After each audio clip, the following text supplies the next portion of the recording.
Good evening, everybody. I'd like to now call to order our March 12th, 2025 Planning Board meeting. We also have a public hearing on the schedule for tonight. Please be advised that all meetings are video recorded and broadcasted live to the public. The first thing on our agenda is due to an administrative oversight. We should revote on all the matters from the February 12th, 2025 Planning Board.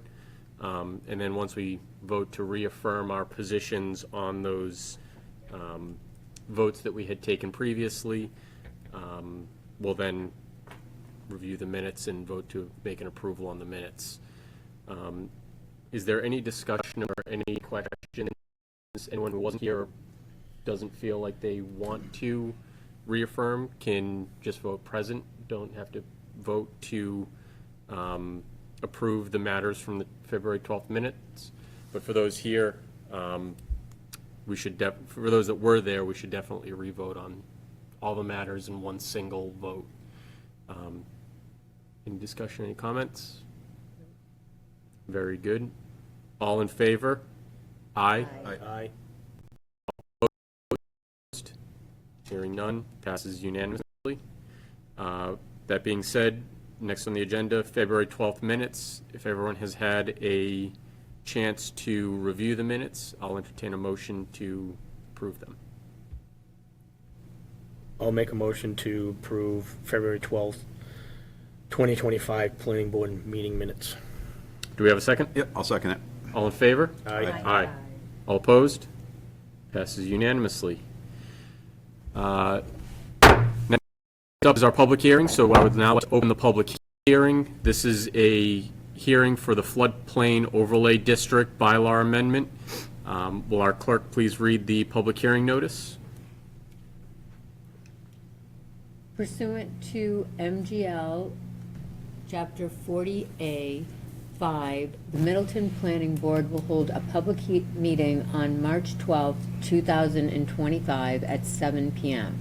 at the Fuller Meadows School, 143 South Main Street, to review a proposal to amend the zoning bylaws to amend Section 8.1 floodplain overlay district, FPOD, in accordance with the National Flood Insurance Program as required for continued participation in the program.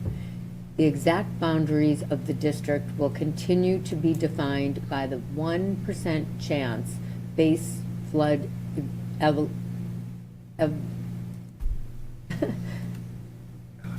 elevations shown on the flood insurance rate map, the FIRM, effective July 8, 2025. The full text of the proposed zoning amendment can be found at the office of the Town Clerk, Memorial Hall, 48 South Main Street, and at the link www.middleton.gov/338/planning-board. Anthony DiGregorio. Thank you. Just to confirm, this notice was duly posted in a public place at Memorial Hall and advertised for 2 consecutive weeks before this hearing. I want to take a minute to remind the board and the public of the public hearing process and procedures. The decision of the board this evening is to choose to make a recommendation, either positive or negative, on the proposed zoning amendment, which will be scheduled to be on the warrant in the town meeting this May. As is the case with all public hearings, I'll allow anyone who wishes to speak to make comment. I ask that each speaker please come up to the microphone, state your name and address, and direct your comments to the board. We have 0 people in attendance, so we do not have any public comment. Based on that, does the board have any questions or comments? I know that we talked, in depth about this last week and some of the repercussions for not complying with it. For our homeowners to be able to get flood insurance through the National Flood Insurance Program, forcing them into private markets, which on occasion can be much higher than the National Flood Insurance Program. Additionally, I know that we would probably not be eligible for any FEMA grants should there be any type of natural catastrophe that occurs that impacts the town of Middleton. Anything that you want to add? I know that Kristen is not here tonight from Conservation, but I believe that she was in favor of the bylaw as well. Yeah, I can add a couple things. Kristen couldn't be here, but yes, she's been working really closely with our state floodplain coordinator to get the wording on this exactly how we want it to be, which is established by FEMA and by the Massachusetts coordinator. I had a couple this time, and I just wanted to follow up on a couple of those things that were suggested, a couple that we integrated and a couple that we didn't. One, the state did suggest that we keep the official designee as the town administrator, to have it clearly outlined in the bylaw who the designee would be at all times. So that was their recommendation on that. So we've left that as the town administrator as the official floodplain administrator. And then the other note that I wanted to bring up, aside from some copy editing and clarification on the definitions, we did take care of all of that. The other thing that we had talked about was including a kind of overall statement around having all the regulations be, or excuse me, having any work done in the floodplain meeting the regulations, all the state codes, and the building code, the way that that's written, I believe scope that we want it to address. Otherwise, we would kind of be going beyond what's in our current zoning code, to have this be like more restrictive than what we require for our other building permitting, if that makes sense. So those were, I just wanted to follow up on those two comments from last time. Otherwise, the summary of the changes are pretty straightforward and not too different than what you all reviewed last time, but I'm happy if you have any questions to go over any of it. I guess my only question and concern, and what Cheryl had pointed out in our previous meeting, is that, if, God forbid, something were to occur and Justin wasn't here, if we label it just as our town administrator as the appointed person to, manage this, whether he's on paternity leave, whether he's sick, whether, God forbid, we know he's never going to leave our town, so hopefully not. But let's say we're without a town administrator. At what point and how much work is that now to change the administrator for the program? If it's a lot of work, if it's not, it's probably a moot point if it's not a lot of work to change the administrator for the program. But if not, I definitely think there's some validity to saying town administrator and or his appointee. Or agents. Or It's still, agents. it's, the authority still lies with him, and Yeah. he'll still have that say, but it just allows him to Backup Yeah, plan. have a Yeah. backup of who he Yeah. chooses. Yeah, like I said, if we have something pressing and he's out for, months on paternity leave or something like that, I want to make sure that we're not kind of high and dry. So that would be my only potential, that's my only thought on the change. Okay. That makes sense. Which really shouldn't be an issue, Yeah. one would think, right? Yeah. Yeah, either way, I don't think it impacts the bylaw itself. No, not the validity of it. And then Kristen from Conservation, she was okay with all this stuff?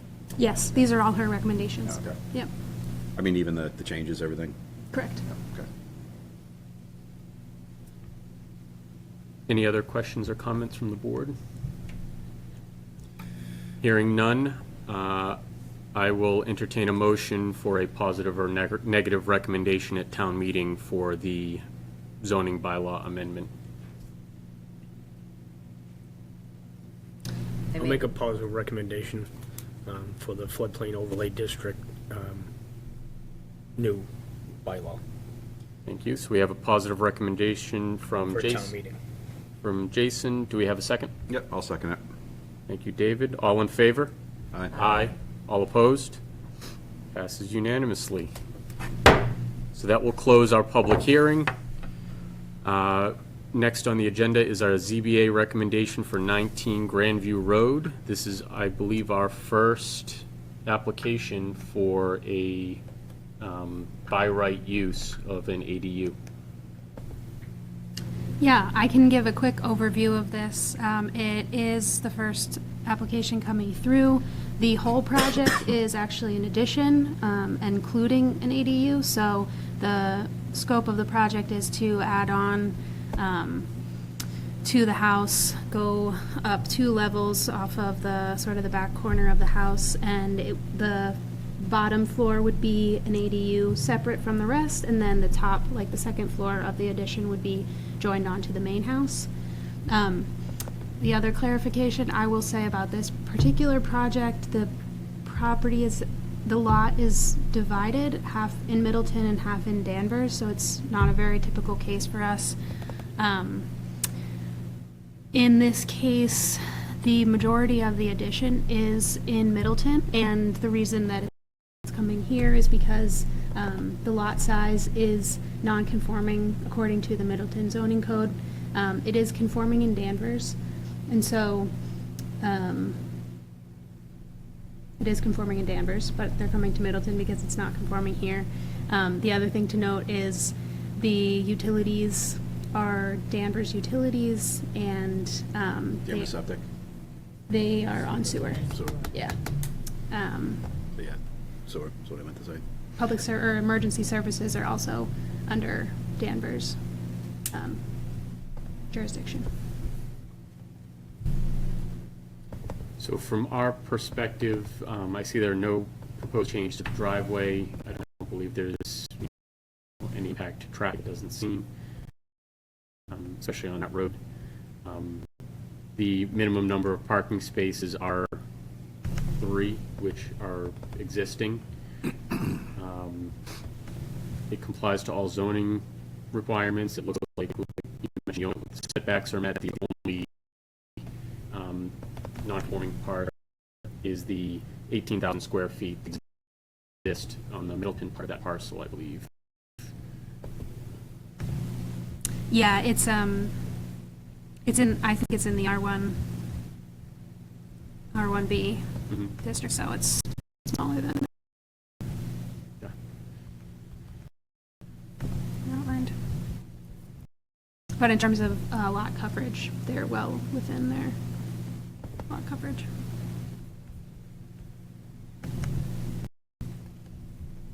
From my perspective, I don't have any reason not to, recommend an approval. As far as a site review, which we are tasked with providing a ZBA recommendation on, I see no issues as far as the site plan itself. So this is the first one, so this still has to follow the same process as far as going for, the building inspector. Yes. yeah. Yeah.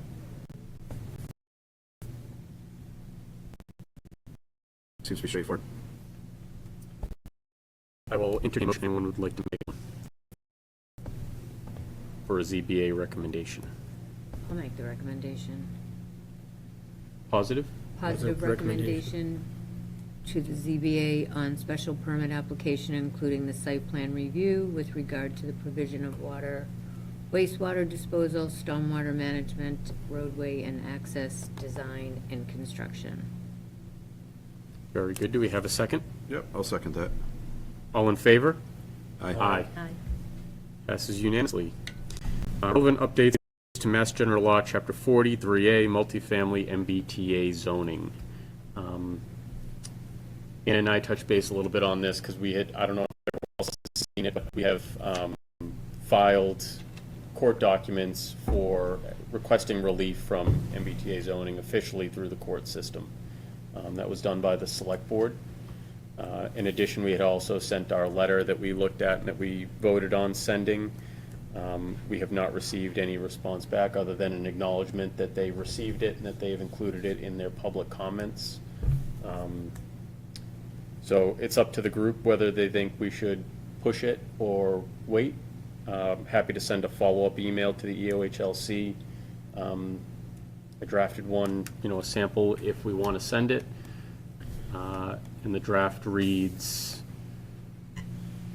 "Hi, Chris. Thank you for the acknowledgement of our planning board letter, which seeks consideration for our reclassification under 40A 3A zoning. The Middleton Planning Board completely understands the overwhelming amount of public response to this legislation and appreciates the EOHLC entering it as part of the public comments. We look forward to your response and welcome you to join us in person or virtually at a future planning board meeting, which normally occurs the second Wednesday of every month. Respectfully, my name."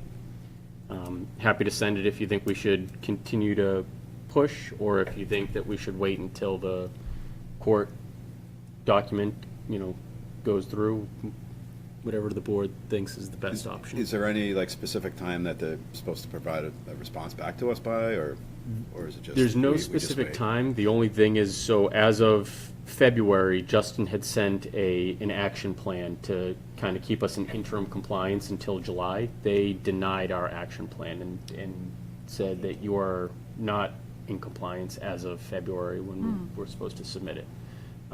So it's up to you.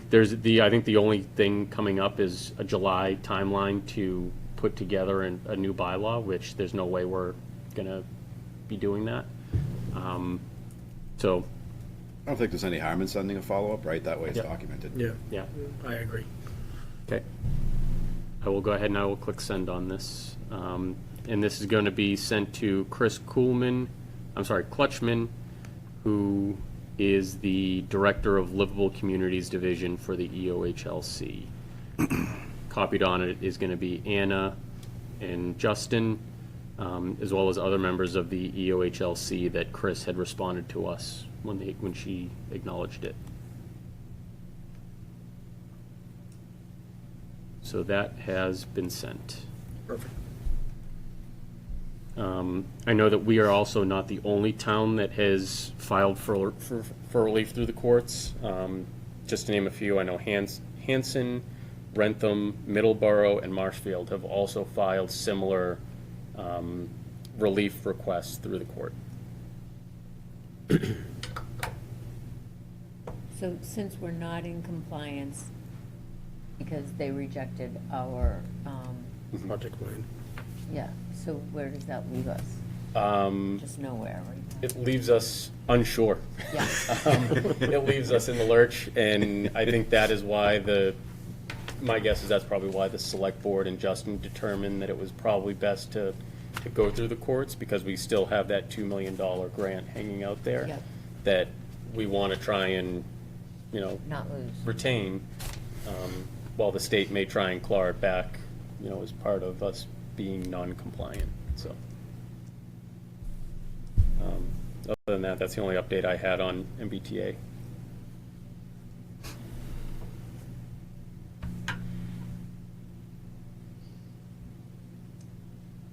Anything else, Anna, that we've got? I do have one last thing that I didn't include on here, but as you all know, I think we put out a request for qualifications for a consultant to support the bylaw review study.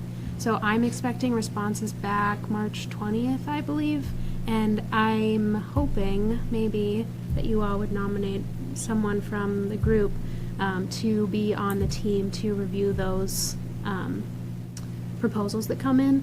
And the whole process is there's a team that includes planning board, zoning board, select board, and a few town staff to review all the proposals and then to evaluate them based on our evaluation criteria. And then the top 2 or 3 would come before the planning board and zoning board for an interview before we select a What is what's the commitment looking like for that volunteer spot? Is that going to be like a weekly or a monthly? No, it'll Or is be it just like a one-time, Yeah. hey, this is the, one these are time. the proposals that we've received back? Yep, read through and evaluate, and it will be between like March 20th and hopefully our next meeting, April 12th. I'm hoping to have the candidate or candidates selected by then.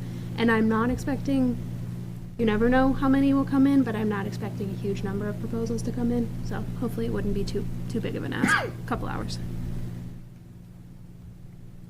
Anyone want to volunteer for that selection committee or recommendation committee for that? So one last time? That's good. I'll do it. Thanks. Thank you, Jason.